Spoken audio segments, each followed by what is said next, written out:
মুরব্বীবর্গ, এই মাঠের মধ্যে, মাঠের বাইরে উপস্থিত লাখো ভাই বোনেরা, সাংবাদিক ভাইরা, ধানের শীষের ভোটাররা, আসসালামু আলাইকুম। আসসালামু আলাইকুম। আপনারা ভালো আছেন?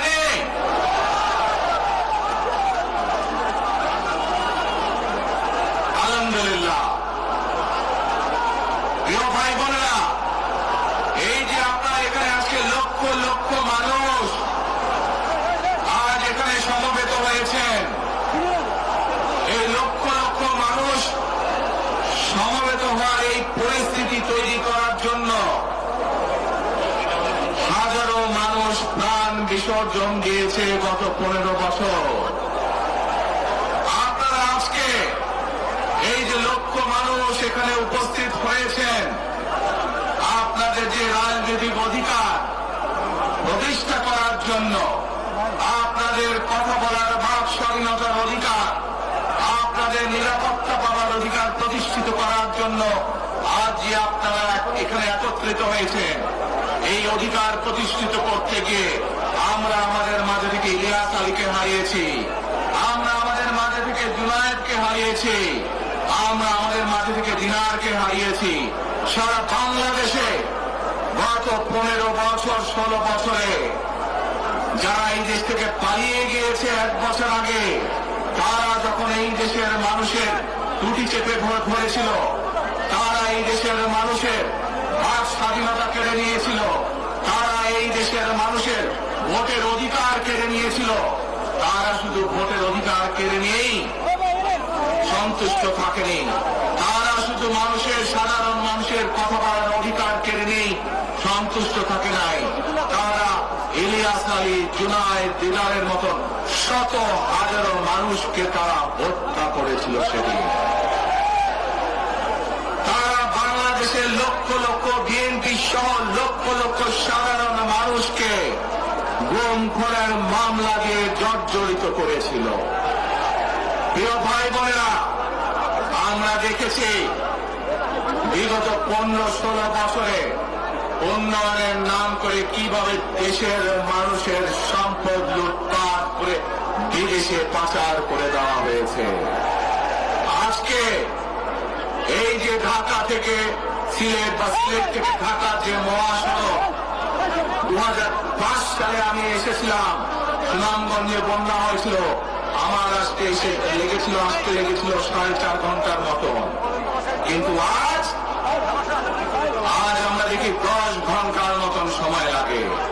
সিলেটের এই পুণ্যভূমির মানুষ, বহু মানুষ আছেন যারা লন্ডনে যাতায়াত করেন, লন্ডন যেতেও এত সময় লাগে না প্লেনে করে যেতেও। এই হচ্ছে আজকে উন্নয়নের ফিরিস্তি। প্রিয় ভাই বোনেরা, গত 15-16 বছরে আমরা দেখেছি কিভাবে একের পর এক নির্বাচনে ব্যালট বাক্স ছিনতাই হয়েছে, কিভাবে অনিদানি নির্বাচন হয়েছে, কিভাবে নিশিরাতের নির্বাচন হয়েছে, এবং এই নির্বাচনগুলোর মাধ্যমে, তথাকথিত নির্বাচনের মাধ্যমে বাংলাদেশের মানুষের ভোটের অধিকার তথা রাজনৈতিক অধিকারকে কেড়ে নেওয়া হয়েছিল। আজ আমরা এখানে একত্রিত হয়েছি, সেই মানুষগুলো জীবনের বিনিময় যারা আমাদের সকলের জন্য রাজপথে নেমে এসেছিল।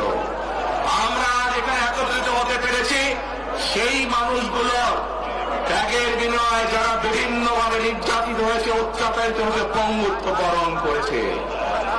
2024 সালের 5ই আগস্ট ছাত্র জনতার অভ্যুত্থানের ভিতর দিয়ে বাংলাদেশের মানুষ 71 সালে যেভাবে দেশকে স্বাধীন করেছিল, 2024 সালের 5ই আগস্ট সেই স্বাধীনতাকে বাংলাদেশের মানুষ রক্ষা করেছে তাদের অধিকারকে প্রতিষ্ঠিত করার জন্য।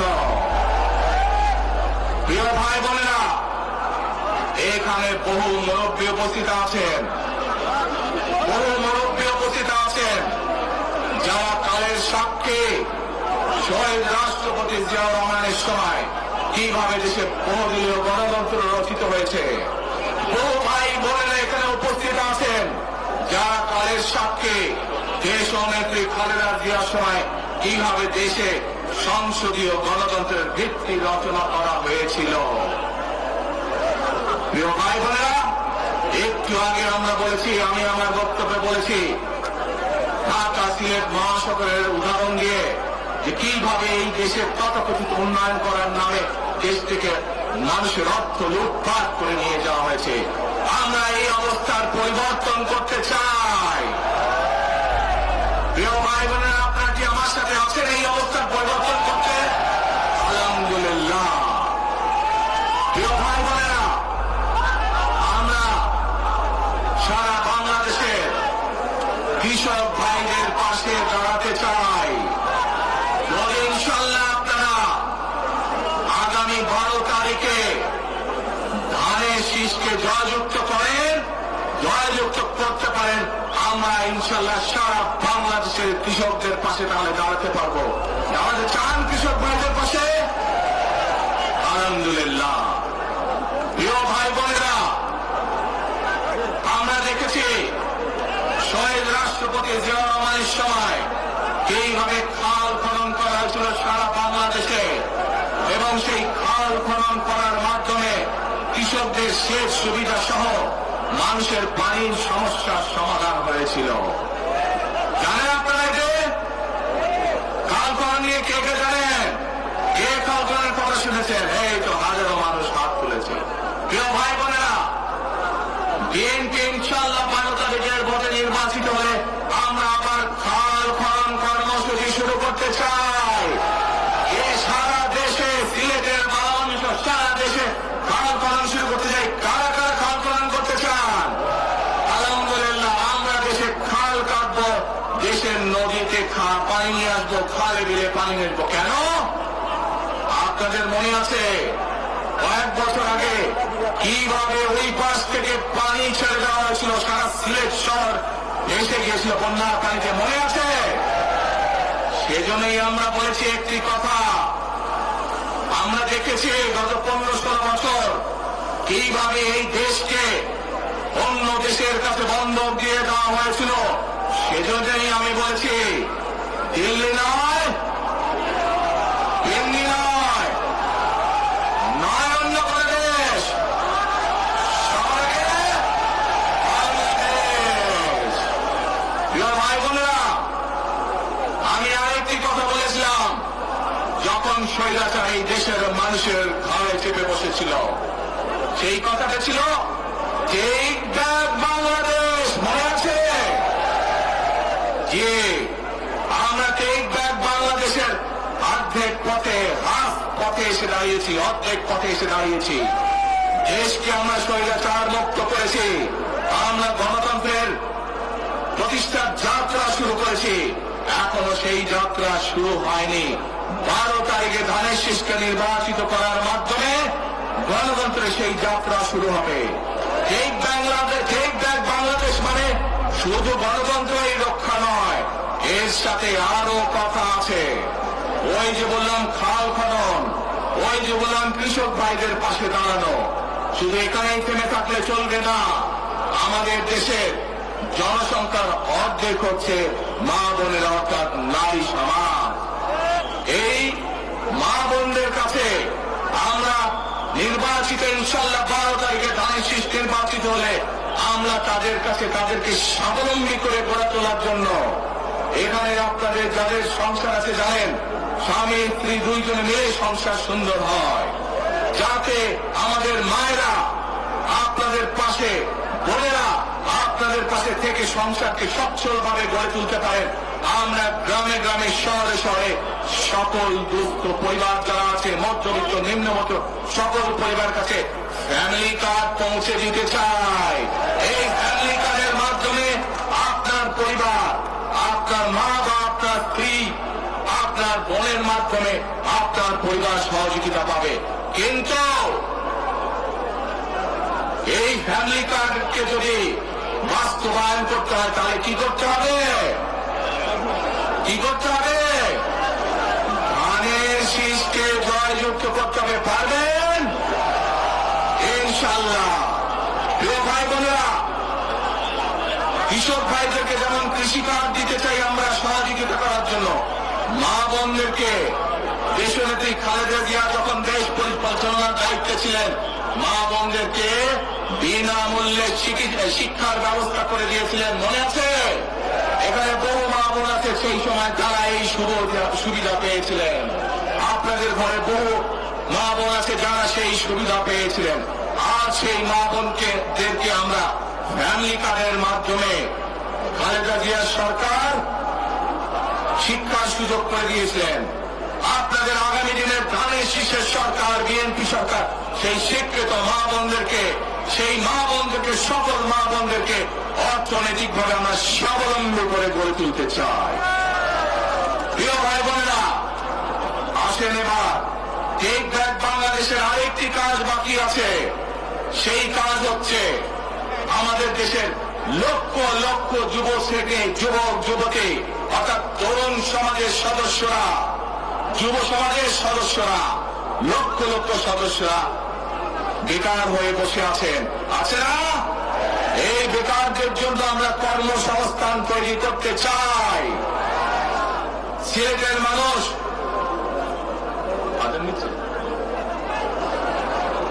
আচ্ছা, আদানটা হচ্ছে, আদান তো শেষ হয়ে যাবে।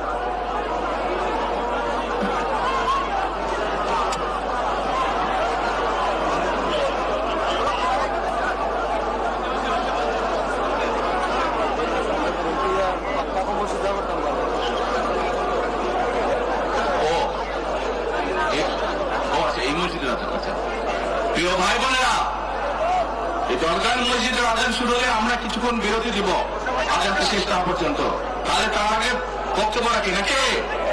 আচ্ছা, এই যে লক্ষ লক্ষ ভাই বোনেরা, সিলেটের মানুষ, অধিকাংশ মানুষ কোথায় যায়? লন্ডনে, তাই না? আরো অন্যান্য দেশে যায়। কিন্তু এই যে মানুষগুলো যাচ্ছে, এই মানুষগুলোকে আমরা বিভিন্নভাবে ট্রেনিং দিতে চাই। ট্রেনিং দিয়ে ভাষা শিক্ষার মাধ্যমে আমরা এই মানুষগুলোকে দক্ষ করে গড়ে তুলতে চাই। সিলেটের বহু মানুষ সাউথ আরব সহ মধ্যপ্রাচ্যের বিভিন্ন দেশে যায়। আমরা এই মানুষগুলোকে দক্ষ করে গড়ে তুলে কর্মসংস্থানের সুযোগ তৈরি করতে চাই। কিন্তু সেই সুযোগ তৈরি করা একমাত্র তখনই সম্ভব যখন কে আপনারা ধানের শীষকে জয়যুক্ত করতে পারবেন। কি পারবেন? যুব সমাজের কর্মসংস্থান তৈরি করতে চাই। আমার লক্ষ লক্ষ ভাই বোনেরা বেকার হয়ে বসে আছে, আমরা তাদেরকে বেকার রাখতে চাই না। আমরা তাদের জন্য কাজের সংস্থান সৃষ্টি করতে চাই, কারণ তারা যাতে স্বাবলম্বী হতে পারে। তাদেরকে বিভিন্ন বিষয়ে ট্রেনিং দিয়ে আমরা দক্ষ শ্রমিক হিসাবে গড়ে তুলতে চাই, সেটি দেশের ভেতরে, দেশের বাইরে যাতে করে তারা কর্মসংস্থানের ব্যবস্থা করতে পারে। সরকার থেকে আমরা ইনশাআল্লাহ সেই ব্যবস্থা গ্রহণ করব, যাতে সেই দক্ষ মানুষটিকে সারা পৃথিবীতে আমরা ছড়িয়ে ছিটিয়ে দিতে পারি, যাতে করে তারা স্বাবলম্বী হয়ে নিজের পায়ে দাঁড়াতে পারে। প্রিয় ভাই বোনেরা, আমরা বহু মানুষের জীবনের ত্যাগের বিনিময়ে আজকে এই গণতন্ত্রকে আমরা প্রতিষ্ঠিত করার পথে এগিয়ে যাচ্ছি। কিন্তু আমরা বিগত কিছুদিন ধরে খেয়াল করে দেখছি, বাংলাদেশের কোন মহল, এই দেশের ভেতরে কোন কোন মহল ষড়যন্ত্রের চেষ্টা করছে।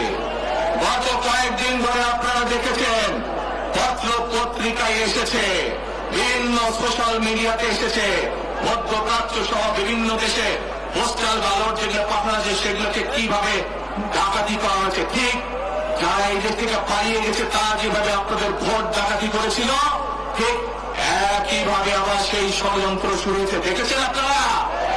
দেখেছেন? প্রিয় ভাই বোনেরা, সেই ষড়যন্ত্রের বিরুদ্ধে সজাগ থাকতে হবে। বিদেশে বসে তারা ষড়যন্ত্র করছে, একইভাবে আপনাদের আবার যে ইলিয়াস আলী, দিদার, জুনায়েদ সহ হাজারো মানুষের প্রাণের বিনিময়ে যে অধিকার আমরা অর্জন করেছি, 24-এ গণ আন্দোলনের, জনগণের আন্দোলনে সিলেট শহরে 13 জন আমাদের জীবন দান করেছে, 13টি প্রাণ ঝরে গিয়েছে আমাদের। প্রিয় ভাই বোনেরা, এই প্রাণগুলোর বিসর্জনের মাধ্যমে আমরা যে অধিকার আদায়ের পথে নেমেছি, একটি কুচক্রী মহল এর ভিতরে ষড়যন্ত্র শুরু করে দিয়েছে। দেশের ভেতরেও তাদের ষড়যন্ত্র থেমে নেই। কিন্তু 2024 সালের 5ই আগস্ট এই বাংলাদেশের জনগণ প্রমাণ করে দিয়েছে যে বাংলাদেশের জনগণ ঐক্যবদ্ধ থাকলে, ঐক্যবদ্ধভাবে নেমে আসলে যে কোন ষড়যন্ত্রকে বাংলাদেশের মানুষ প্রতিহত করতে পারে। পারবেন আপনারা প্রতিহত করতে? ইনশাআল্লাহ। প্রিয় ভাই বোনেরা, এখন আমি আপনাদের সামনে একটি প্রশ্ন করতে চাই। এইখান থেকে আমার সামনে যারা বসে আছেন, এর মধ্যে থেকে মুরব্বী যারা বসে আছেন, ওমরা বা হজ করতে গিয়েছেন, এরকম একজন হাত তুলেন, ওমরা বা হজ করে আসছেন, একজন মুরব্বী মানুষ, ওই যে লাল টুপি পরে নিয়ে আসো তোমাকে। আপনি আসেন দেখি সামনে, সামনে আসেন, আমার কাছে আসেন।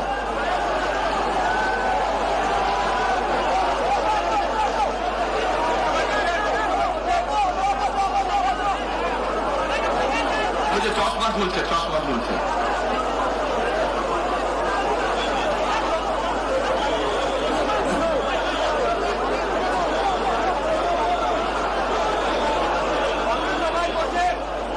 আপনারা বসেন, উনি এখনই মঞ্চে উঠবে, আপনারা সবাই দেখতে পারবেন কে মানুষটা।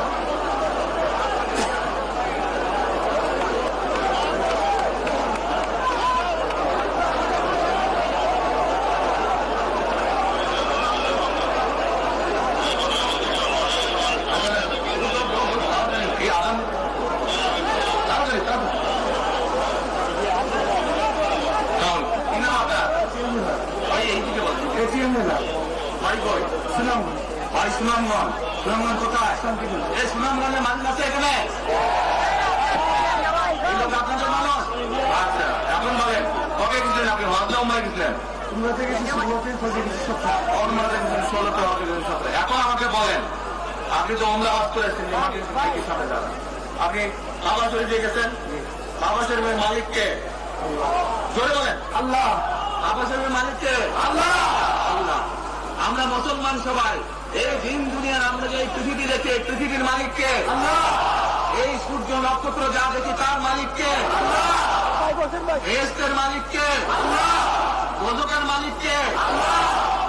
আচ্ছা, কারণ আপনারা সকলেই সাক্ষী দিলেন দোজখের মালিক আল্লাহ, বেহেশতের মালিক আল্লাহ, এই পৃথিবীর মালিক আল্লাহ, কাবার মালিক আল্লাহ। আরে ভাই, যেটার মালিক আল্লাহ সেটা কি অন্য কেউ যার ক্ষমতা রাখে? রাখে না। তাহলে কি দাঁড়ালো? নির্বাচনের আগে একটি দল এই দিব ওই দিব বলছে, টিকিট দিব বলছে না? এটার মালিক মানুষ না। সেইটার কথা যদি সে বলে এক, সেরে কি করা হচ্ছে? হচ্ছে না। যার মালিক আল্লাহ, যার অধিকার শুধু আল্লাহ একমাত্র, সবকিছুর অধিকার উপরে আল্লাহর অধিকার। আগেই তো আপনাদেরকে ঠকাচ্ছে, নির্বাচনের পরে তাহলে কেমন ঠকাবে আপনাদেরকে বোঝে নেওয়া। শুধু ঠকাচ্ছেই না মানুষকে, যারা মুসলমান তাদেরকে শিরকি করাচ্ছে তারা। নাউযুবিল্লাহ। প্রিয় ভাই বোনেরা, কেউ কেউ বলে অমুককে দেখেছে, তমুককে দেখেছে, এবার একে দেখেন। প্রিয় ভাই বোনেরা, 1971 সালের যুদ্ধ, যে যুদ্ধে লক্ষ মানুষের প্রাণের বিনিময়ে দেশ স্বাধীন হয়েছে, আমাদের এই প্রিয় মাতৃভূমি, সেই মাতৃভূমিকে স্বাধীন করার সময় অনেকের ভূমিকা আমরা দেখেছি, যাদের ভূমিকার কারণে এই দেশের লক্ষ লক্ষ ভাইয়েরা শহীদ হয়েছে, এই দেশের লক্ষ লক্ষ মা বোনেরা তাদের সম্মানহানি হয়েছে। কাজে তাদেরকে তো বাংলাদেশের মানুষের মধ্যে দেখেই নিয়েছে। এখন প্রিয় ভাই বোনেরা, এই কুফরির বিরুদ্ধে, এই হটকারিতার বিরুদ্ধে, এই মিথ্যার বিরুদ্ধে আমাদেরকে ঐক্যবদ্ধ হতে হবে।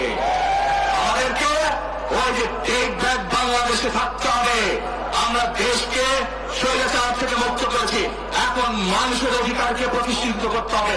শুধু ভোট, শুধু কথা বলার অধিকার প্রতিষ্ঠিত করলে হবে না, মানুষকে স্বাবলম্বী করে নিজের পায়ে গড়ে তোলার ব্যবস্থা করতে হবে। প্রত্যেকটি মানুষ, বাংলাদেশের মানুষ যাতে ঠিকভাবে, ভালোভাবে খেয়ে পরে বেঁচে থাকতে পারে, প্রত্যেকটি মানুষ যাতে নিরাপদে রাস্তায় রাস্তায় চলতে পারে সেই ব্যবস্থা করতে হবে। সেটাই হচ্ছে টেক ব্যাক বাংলাদেশ। আমরা বিগত 15 বছর দেখেছি, অমুককে বলে এসেছি তমুককে ক্ষমতায় রাখার জন্য, বলেছিল না? সেজন্যই বলেছি দিল্লি নয়। আমরা দেখেছি যারা 71 সালে ছিল তারা কাদের সাথে লাইন দিয়েছিল, যাদের কথা একটু আগে বললাম, যারা মিথ্যা কথা বলে ঠকাচ্ছে মানুষকে, আমরা দেখেছি তাদের আস্তানা কোথায়। সেজন্যই বলেছি যেমন দিল্লি নয় তেমন কেন্দ্রে নয়, নয় অন্য কোন দেশ, সবার আগে বাংলাদেশ। এবং যেহেতু আমরা বিশ্বাস করি দেশের মানুষই হচ্ছে আমাদের রাজনৈতিক সকল ক্ষমতার উৎস, সেজন্যই আমরা দেশের মানুষের ভাগ্য উন্নয়নে বিশ্বাস করি।